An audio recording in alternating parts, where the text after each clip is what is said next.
évidemment. Mhm.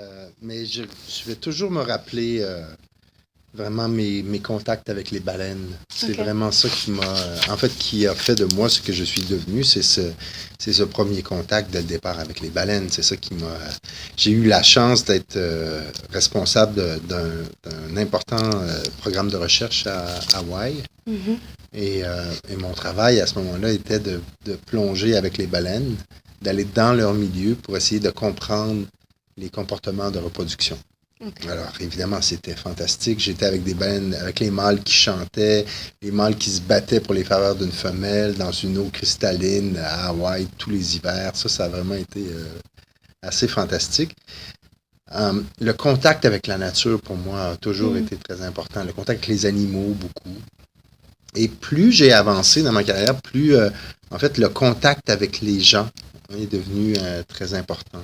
Mais beaucoup les gens qui vivent près de la nature Mhm. et qui en dépendent souvent. Alors, je me souviens par exemple d'un voyage où on a été sur la petite île de Hanuta. C'est vraiment complètement perdu dans l'océan Pacifique, OK. vraiment complètement isolé. Et cette île avait eu très peu de contact avec d'autres contemporains. Et donc, on a passé beaucoup de temps avec eux. Ils sont à peu près 300 sur une île minuscule. Et eux, s'ils n'appliquent pas les règles du développement durable, ils vont mourir. Mhm. Donc, ils n'ont pas appris ça dans des livres, ils n'ont pas appris ça dans les salles de cours.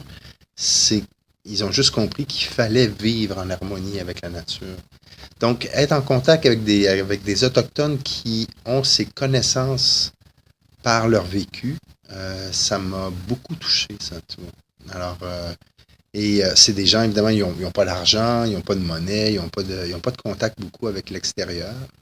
Et c'est les enfants les plus heureux que j'ai vus. Mhm.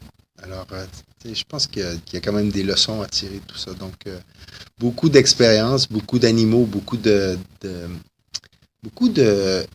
périodes où j'ai été très isolé en pleine nature, qu'on pense aux 430 jours passés en Antarctique, par exemple. Euh, Ce contact privilégié avec la nature, où notre vie dépend de la nature. C'est la Ouais. nature qui décide, nous amène une très grande humilité. Ça, ça m'a vraiment touché. Ça veut changer la perception de... Ouais, ouais.